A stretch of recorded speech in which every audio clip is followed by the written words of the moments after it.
ಇಂದು ಆದಿಪ್ ಅವರ ಮನೆಯಲ್ಲಿ ಈ ಒಂದು ಸಮತೆಯ ಚಹಾವನ್ನು ಏರ್ಪಡಿಸಲಾಗಿದೆ.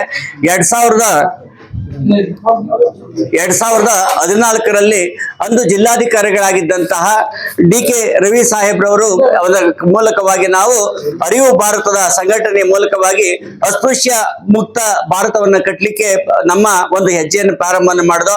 ಅಲ್ಲಿಂದ ಇಲ್ಲಿವರೆಗೂ ಸುಮಾರು 12 ವರ್ಷಗಳ ಕಾಲ ನಿರಂತರವಾಗಿ ನಾವು ಹಲವು ಕಾರ್ಯಕ್ರಮಗಳನ್ನ ಮಾಡ್ತಾ ಬರ್ತಾ ಇದ್ದೀವಿ. ದೇವಸ್ಥಾನಗಳಲ್ಲಿ ಎಲ್ಲರಿಗೂ ಕೂಡ ಮುಕ್ತವಾದಂತ ಒಂದು ಪ್ರವೇಶ ಅನ್ನುವಂಥದ್ದು ಇರಬೇಕು ಅಂತ ಅಂದ್ಬಿಟ್ಟು ದೇವಾಲಯದ ಪ್ರವೇಶವನ್ನ ಮಾಡ್ತಾ ಇದ್ದೀವಿ. ಅಸ್ಪೃಶ್ಯತೆಯನ್ನು ಹೋಗಲಾಡಿಸುವಂತ ನಿಟ್ಟಿನಲ್ಲಿ ದಲಿತರ ಗೃಹ ಪ್ರವೇಶ ಅಂತ ಅಂದ್ಬಿಟ್ಟು ಅವ್ರನ್ನ ಸ್ಪೃಶ್ಯರ ಮನೆಗೆ ಕರೆದುಕೊಳ್ಳುವಂತಹ ಒಂದು ಪ್ರಯತ್ನವನ್ನ ಮಾಡ್ತಾ ಇದ್ದೇವೆ. ಇದೇ ಸಂದರ್ಭದಲ್ಲಿ ಎಲ್ಲರೂ ಕೂಡ ಒಂದು ಕಡೆ ಕುಳಿತುಕೊಂಡು ಊಟವನ್ನ ಮಾಡುವುದರ ಮೂಲಕವಾಗಿ ಈ ಜಾತಿಯನ್ನ ತೊಡಿಬೇಕು ಅಂತ ಅಂದ್ಬಿಟ್ಟು ಸಹಭೋಜನವನ್ನ ಮಾಡ್ತಾ ಇದ್ದೀವಿ. ಕೆಲವು ಕಡೆ ನಾವು ಸಮತೆಯ ಟೀ ಅಂದ್ರೆ ನಾವೆಲ್ಲರೂ ಕೂಡ ಸಮಾನರು ಅಂತ ಅನ್ನುವಂತ ನಿಟ್ಟಿನಲ್ಲಿ ಮಾಡ್ತಾ ಇದೀವಿ. ಜೊತೆಗೆ ಈ ಭಾಗದಲ್ಲಿ ಅಚಲ ಪರಂಪರೆ ಅಂತ ಅನ್ನುವಂಥದ್ದು ಇದೆ. ಆ ಅಚಲ ಪರಂಪರೆಗೂ ಕೂಡ ನಾವು ಕೈ ಜೋಡಿಸಿ ತತ್ವಪದದ ಕಾರರಿಂದ ನಮ್ಮ ಸುತ್ತಮುತ್ತಲು ಏನಿದ್ದಾರೆ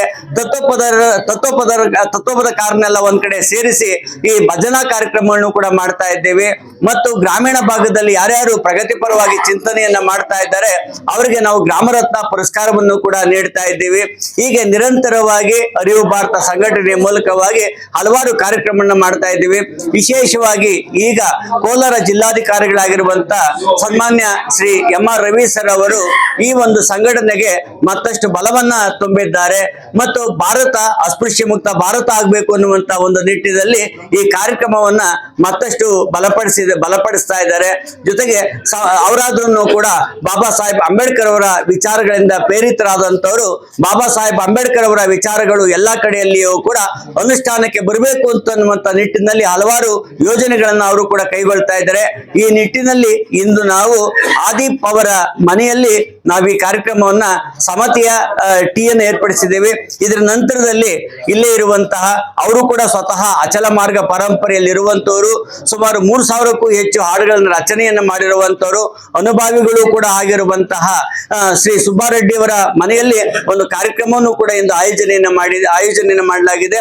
ಇಲ್ಲಿಗೆ ಇಂದಿನ ಈ ಕಾರ್ಯಕ್ರಮಕ್ಕೆ ಆಗಮಿಸಿರುವಂತ ಮಾನ್ಯ ಜಿಲ್ಲಾಧಿಕಾರಿಗಳಾದಂತ ಶ್ರೀ MR ರವಿ ಸಾಹೇಬರಿಗೆ, ಅದೇ ರೀತಿಯಲ್ಲಿ ಸುಬ್ಬಾರೆಡ್ಡಿ ಸರ್ ಅವರಿಗೆ ಮತ್ತು ಇನ್ನಿತರ ಅದೇ ರೀತಿಯಲ್ಲಿ ಕನ್ನಡ ಕ್ರಿಯಾ ಸಮಿತಿಯ ಕರ್ನಾಟಕ ರಾಜ್ಯ ರಸ್ತೆ ಸಾರಿಗೆ ಸಮಿತಿಯ ಗೌರವಾಧ್ಯಕ್ಷರಂತ ಶ್ರೀ ವಾಚಾ ಚನ್ನೇಗೌಡ ಅವರಿಗೆ, ವಿಜಯಕುಮಾರ್ ಅಣ್ಣ ಅವರಿಗೆ ಮತ್ತು ಉಳಿದಂತವ್ರೆಲ್ಲರಿಗೂ ಮೇಡಮ್ ತಹಸೀಲ್ದಾರ್ ಗೀತಾ ಮೇಡಮ್, ಮಾನ್ಯ ತಹಸೀಲ್ದಾರ್ ಆದಂತ ಗೀತಾ ಮೇಡಮ್ ಅವರಿಗೆ ಮತ್ತು ನಮ್ಮ ಶಿಕ್ಷಣ ತಜ್ಞರಿಗೆ ರಮೇಶ್ ಅವರಿಗೆ ಎಲ್ಲರಿಗೂ ಕೂಡ ಅತ್ಯಂತ ಗೌರವಪೂರ್ವಕವಾಗಿ ನಾವು ಅರಿವು ಭಾರತ ತಂಡದ ವತಿಯಿಂದ ಸ್ವಾಗತವನ್ನ ಕೋರ್ತೇವೆ.